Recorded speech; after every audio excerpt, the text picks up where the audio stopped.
আচ্ছা, একটু ভাবুন তো, শীতল যুদ্ধের সেই দিনগুলো তো কবেই শেষ। এখনকার বিশ্ব রাজনীতি কতটা জটিল হয়ে গেছে, তাই না? একদিকে বিশ্বায়ন, আরেকদিকে প্রযুক্তি আর ভূ রাজনীতির তীব্র লড়াই।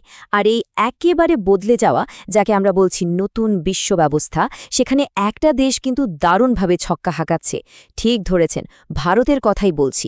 আজকের এই বিশ্লেষণে আমরা একেবারে গভীরে গিয়ে দেখব কিভাবে ভারত তার জাতীয় স্বার্থের জন্য মার্কিন যুক্তরাষ্ট্র আর ইসরায়েলের মতো পরাশক্তিগুলোর সাথে নিজেদের সম্পর্ক দিনের পর দিন আরও মজবুত করছে। এই যে একটা বিরাট কৌশলগত পরিবর্তন, এটা কিন্তু শুধু ভারতের একার বিষয় নয়, এর প্রভাব পড়বে আগামী দশকের পুরো বিশ্বের গতিপথের ওপর। চলুন শুরু করা যাক। তো প্রথমেই মাথায় যে প্রশ্নটা ঘোরে, একটা দেশ যারা কিনা যুগের পর যুগ ধরে অজোট নীতি বা জোট নিরপেক্ষ থাকার বিষয়টা একেবারে অক্ষরে অক্ষরে পালন করে এসছে, তারা হঠাৎ করে আধুনিক যুগের একটা স্ট্র্যাটেজিক পাওয়ার হাউস বা কৌশলগত শক্তিতে পরিণত হলো কিভাবে? ইতিহাস ঘাটলে তো সেটাই দেখি, তাই না? কিন্তু সত্যি বলতে আজকের এই বিশ্বায়ন আর আধুনিক ভূ রাজনৈতিক সংঘাতের যুগে দাঁড়িয়ে শুধুমাত্র নিরপেক্ষ তকমা নিয়ে বসে থাকলে তো আর চলে না। এই যে খোলস ছেড়ে বেরিয়ে আসা রূপান্তরটা, এটা আসলেই মুগ্ধ করার মতো একটা ব্যাপার। ঠিক আছে, চলুন দেখে নিই আজকের বিশ্লেষণে আমরা ঠিক কি কি নিয়ে কথা বলবো। আমাদের আলোচনার ধাপগুলো খুব পরিষ্কার। প্রথমে আমরা দেখব নতুন বিশ্ব ব্যবস্থায় ভারতের অবস্থান, এরপর মার্কিন যুক্তরাষ্ট্রের সাথে তাদের জোটবদ্ধতা, তারপর ইসরায়েলের সাথে গড়ে ওঠা সেই দৃঢ় সম্পর্ক। এরপর আমরা আলোচনা করব ভারতের নতুন বৈশ্বিক লক্ষ্যগুলো নিয়ে, আর একদম শেষে এই পুরো নীতির ভারসাম্য এবং এর কিছু সমালোচনা। ব্যাস, এই তো। তো প্রথম পর্বেই আসা যাক, নতুন বিশ্ব ব্যবস্থায় ভারত ঠিক কোথায় দাঁড়িয়ে আছে, আর তাদের এই কৌশলগত চিন্তা ভাবনার মূল ভিত্তিটাই বা কি? এখানে একটা শব্দ খুব গুরুত্বপূর্ণ, বহু মেরুকরণ বা মাল্টিপোলারিটি। সহজ কথায় বলতে গেলে এটা হলো এমন একটা বিশ্ব ব্যবস্থা যেখানে কোনো একটা নির্দিষ্ট দেশের একছত্র বা নিরঙ্কুশ আধিপত্য থাকবে না। ভারত কিন্তু একেবারে এই লেন্স দিয়েই পুরো বিশ্বকে দেখে। তাদের শক্ত বিশ্বাস হলো বিশ্ব রাজনীতিতে ক্ষমতার একটা বিকেন্দ্রীকরণ থাকা যায়, আর এই কারণেই তারা বহুমেরু বিশ্ব ব্যবস্থার অন্যতম প্রধান এবং জোরালো একজন সমর্থক হিসেবে নিজেদের তুলে ধরেছে। এবার চলুন দ্বিতীয় পর্বে যাই। মার্কিন যুক্তরাষ্ট্রের সাথে ভারতের এই কৌশলগত অংশীদারিত্বের বিষয়টা আসলে কতটা গভীর? একটু পিছন ফিরে তাকালে অবাক হতে হয়। এই সম্পর্কটা একটা সময় নেহাতই সাধারণ কূটনৈতিক পর্যায়ে ছিল, কিন্তু ২০০৫ সালের সেই ভারত আমেরিকা অসামরিক পরমাণু চুক্তির কথা ভাবুন। ওই একটা চুক্তি ভারতের আন্তর্জাতিক মর্যাদাকে যেন রাতারাতি বদলে দিল। এর ফলেই কিন্তু বৈশ্বিক পরমাণু বাণিজ্যের বন্ধ দরজাগুলো ভারতের জন্য খুলে গিয়েছিল। আর এখন তো লেমোয়া, কমকাসা বা বেকার মতো একেবারে অত্যাধুনিক সব প্রতিরক্ষা চুক্তি হয়ে গেছে। শুধু চুক্তিটাই সীমাবদ্ধ নেই, মালাবার এক্সারসাইজের মতো বিশাল আকারের যৌথ সামরিক মহড়াও তো হরহামেশাই হচ্ছে। আচ্ছা, এত বড় পরিসরে এই যে প্রতিরক্ষা সহযোগিতা, এর পেছনের আসল কারণটা কি? মূল কারণটা হল ইন্দো প্যাসিফিক অঞ্চলে নিজেদের প্রভাব ধরে রাখা এবং সেখানে শান্তি নিশ্চিত করা। আমরা সবাই জানি এই অঞ্চলে চীনের প্রভাব কতটা দ্রুত বাড়ছে, আর সেটাকে সামাল দিতেই ভারত, আমেরিকা, জাপান আর অস্ট্রেলিয়া মিলে তৈরি করেছে কোয়াড গোষ্ঠী।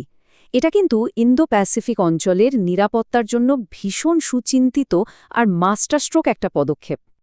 আমাদের বিশ্লেষণে তৃতীয় পর্ব, ইসরায়েলের সাথে ভারতের দৃঢ় সম্পর্ক। ১৯৯২ সালে পূর্ণ কূটনীতিক সম্পর্ক স্থাপনের পর থেকে এটা যেন সাধারণ কূটনীতির সীমানা ছাড়িয়ে অন্য এক উচ্চতায় পৌঁছে গেছে।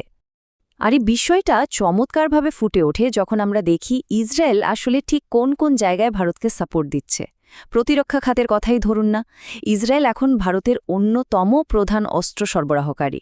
অত্যাধুনিক সব ড্রোন, রাডার, মিসাইল থেকে শুরু করে সাইবার সিকিউরিটিতে তাদের একসাথে কাজ চলছে।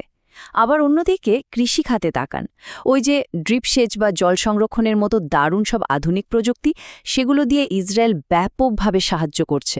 এমনকি ভারতে বেশ কয়েকটা কৃষি উৎকর্ষ কেন্দ্র বা সেন্টার অফ এক্সেলেন্সও তৈরি হয়েছে।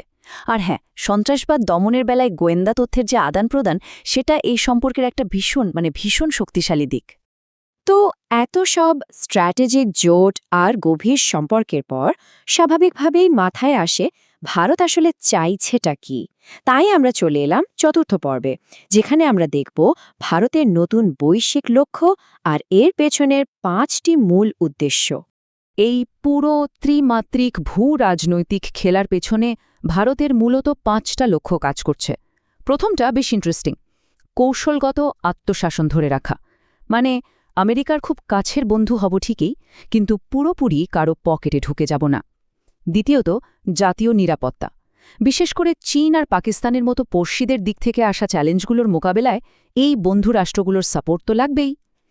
তৃতীয় লক্ষ্য হল আধুনিক প্রযুক্তি আর বিনিয়োগ টেনে এনে দেশের অর্থনৈতিক উন্নতি করা। 4 নম্বরটা হল আন্তর্জাতিক সন্ত্রাসবাদ কঠোর হাতে দমন করা। আর একদম শেষ লক্ষ্যটা হল G20, ব্রিক্স বা খোদ জাতিসংঘের সংস্কার দাবি করে বিশ্বমঞ্চে নিজেদের একেবারে সামনের সারির নেতা হিসেবে তুলে ধরা। এবার আমরা বিশ্লেষণের একদম শেষ পর্বে চলে এসেছি, ভারসাম্য এবং সমালোচনা। এতক্ষণ তো অনেক সাফল্যের কথা হলো, চলুন এবার এই ভূরাজনৈতিক দৌড়াবাজির উল্টো পিঠটাও একটু ঘুরে দেখি। সমালোচকরা কিন্তু এখানে বেশ কিছু পয়েন্ট তুলে ধরেন। অনেকেই মনে করেন আমেরিকার সাথে এই যে অতিরিক্ত গলাগলি, এটা ভারতের সেই বহু পুরনো ঐতিহাসিক অজোট নীতি বা নন অ্যালাইন্ড মুভমেন্টের আসল আদর্শটাকেই ফিকে করে দিচ্ছে। শুধু তাই নয়, এই মাত্রার কৌশলগত নির্ভরশীলতা হয়তো একদিন তাদের স্বাধীন পররাষ্ট্রনীতিকেই প্রশ্নের মুখে ফেলবে। আবার অন্যদিকে ইসরায়েলের সাথে এই ব্যাপক ঘনিষ্ঠতার ফলে পশ্চিম এশিয়ার আরব দেশগুলোর সাথে ভারতের যে একটা সুন্দর ব্যালেন্স বা ভারসাম্য ছিল, সেটাও কিন্তু বড়সড় চ্যালেঞ্জের মুখে পড়তে পারে। তো দিন শেষে পুরো বিষয়টার নির্যাস দাঁড়ায় একটা লাইনে, একটি ভারসাম্যপূর্ণ বাস্তববাদী পররাষ্ট্রনীতি। মানে সমালোচনা বা ঝুঁকি যাই থাকুক না কেন, ভারত খুব হিসেব কষে এই সম্পর্কগুলোকে কাজে লাগাচ্ছে নিজেদের বৈশ্বিক অবস্থান, প্রযুক্তি আর অর্থনীতিকে আরও পোক্ত করতে। একই সাথে তারা কিন্তু নিজেদের কৌশলগত স্বায়ত্তশাসনও বজায় রাখছে এবং সেই বহুমেরুক বিশ্বের ধারণাতেই অটুট থাকছে। এটা আসলে আবেগ দিয়ে তৈরি কোনো জোট নয়, বরং পুরোপুরি বাস্তববাদী এবং বর্তমান সময়ের সবচেয়ে বড় দাবি মেটানোর একটা চেষ্টা। আজকের এই বিশ্লেষণ শেষে একটা ভীষণ গুরুত্বপূর্ণ প্রশ্ন কিন্তু থেকেই যায়। এই যে বিশ্বজুড়ে দিন দিন মেরুকরণ বাড়ছে, সবাই আলাদা আলাদা দলে ভাগ হয়ে যাচ্ছে, এর মাঝে ভারতের এই ভারসাম্যপূর্ণ বাস্তববাদী নীতি কি আসলে দীর্ঘমেয়াদে টিকে থাকতে পারবে? এত সূক্ষ্ম একটা দৌড়াবাজি সামলে তারা কি সত্যিই সেই কাঙ্ক্ষিত বৈশ্বিক নেতৃত্ব ছিনিয়ে আনতে পারবে? এই চিন্তার খোরাকটা রেখেই আজকের পর্ব এখানে শেষ করছি। নতুন বিশ্ব ব্যবস্থায় ভারতের সামনের দিকের পদক্ষেপগুলো যে বিশ্ব রাজনীতির ছকটাই বদলে দিতে পারে, সে বিষয়ে কিন্তু কোনো সন্দেহ নেই।